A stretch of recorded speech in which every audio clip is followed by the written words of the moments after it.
आज बात करेंगे मोदी के कहे जाने वाले हनुमान की। क्योंकि आजकल हनुमान जी बहुत ही चर्चा का विषय बन गए हैं। बता दें कि चर्चा बिहार बीजेपी के प्रदेश अध्यक्ष से चाचा पशुपति नाथ पारस को मिलने को लेकर नहीं है और न ही इस बार नीतीश कुमार के खिलाफ उनके किसी भी आचरण को लेकर है। चर्चा के कई और कारण हैं। क्या हनुमान बताने वाले चिराग बदल गए हैं? आखिर सरकार के हर फैसले पर क्यों जता रहे हैं आपत्ति?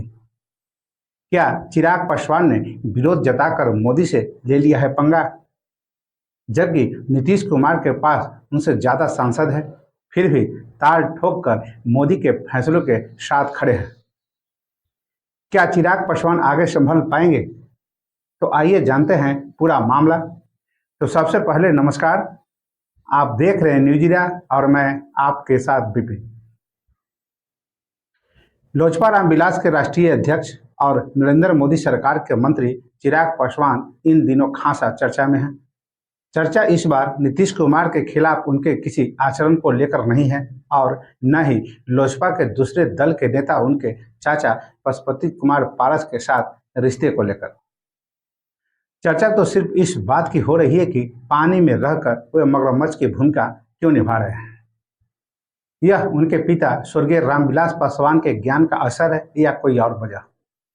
लोग लगातार ये बात समझने की कोशिश कर रहे हैं लेकिन समझ नहीं पा रहे हैं। चिराग पासवान मोदी मंत्रिमंडल का सदस्य हैं, फिर भी इन दिनों वो सरकार के फैसले पर कैंची चलाने में लगे हैं, यानी कि विरोध करने में। बता दें कि उस मोदी का जिनका कि अपने को दुर्दीन में भी हनुमान बताते नहीं थकते थे। मोदी ने ज्यादा गुणगान का चिराग को फल भी दिया। जहां 4 सांसदों के समर्थन वाले उनके चाचा पशुपतिनाथ पारस को भाजपा ने एनडीए में कोई तजब्बो नहीं दी, वहीं चिराग पासवान के नेतृत्व वाले धड़े को लोकसभा की 5 सीटें भी दे दी, तो वहीं इनके चाचा पशुपति पारस को बानर बना दिया, जिसे वो इधर उधर उछलने लगे।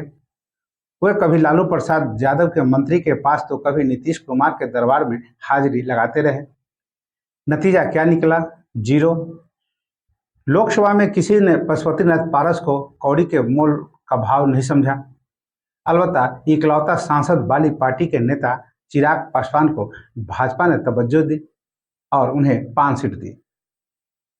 इधर बिहार विधानसभा चुनाव में चिराग की वजह से तकरीबन 2.5 दर्जन सीटों पर नुकसान करवाने के बाद भी उल्टे जनता दल यू के नेता और बिहार के मुख्यमंत्री नीतीश कुमार ने सारे गिले शिकवे भुलाकर उन्हें आशीर्वाद दे दिया। लेकिन आश्चर्य इस बात से होता है कि चिराग पासवान के मंत्री बनते ज्यादा दिन भी नहीं हुए हैं और इनकी तेवर इतनी जल्दी कैसे बदल गए, जो एकाएक सीधे प्रधानमंत्री मोदी के फैसलों को चुनौती देने की ताकत उनमें कैसे और कहां से आ गई। हाल ही में मोदी के कई फैसले को उन्होंने चुनौती दी, जिसमें पहला लेटरल एंट्री के सरकार के फैसले का चिराग ने विपक्षी दलों के नेताओं की तरह विरोध किया। दूसरा, वक्फ बोर्ड संशोधन बिल पर उनकी आपत्ति आई। तीसरा, SC/ST कोटे में वर्गीकृत कोटा तय करने के सुप्रीम कोर्ट के फैसले के खिलाफ उन्होंने अपना बयान दिया। इतना ही नहीं, इस मुद्दे पर इंडिया ब्लॉक के भारत बंद का भी चिराग पासवान का समर्थन रहा। आखिर चिराग पासवान में इतना साहस अचानक कैसे आ गया, जिनका वे अपने आप को हनुमान बताते थे और उनके ही फैसलों के खिलाफ सार्वजनिक तौर पर मुंह खोलने लगे हैं। अगर कुछ दिन की देखें तो चिराग पासवान राजनीति में एक अलग लकीर खींच रहे हैं, जो अब तक किसी को समझ में नहीं आ रहा है। कहीं वो अपने पिता रामविलास पासवान की तरह ही मौसम का मिजाज तो नहीं भांप रहे हैं। बात साल 2020 के बिहार विधानसभा चुनाव की अगर बात करें तो चिराग पासवान ने जनता दल यू के खिलाफ ही अपना उम्मीदवार उतार दिया, जबकि वो एनडीए के घटक दल के साथ थे और इससे एनडीए के प्रमुख घटक दल को बहुत ज्यादा नुकसान उठाना पड़ा और जनता दल यू को काफी कम सीटें मिला।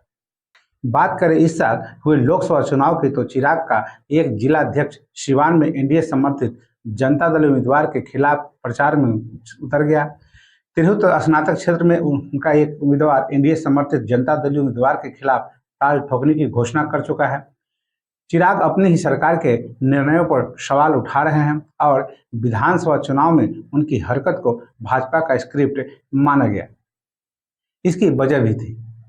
उन्होंने चुन चुन कर उन्हीं सीटों पर उम्मीदवार उतारे थे जहां जनता दल के कैंडिडेट थे। भाजपा की सीटें उन्हें बख्श दी थी। इतना ही नहीं, उन्होंने भाजपा से टिकट न पाने वालों को भी अपनी पार्टी का टिकट दे दिया था। इस बार चिराग पासवान का अंदाज बदला बदला दिख रहा है।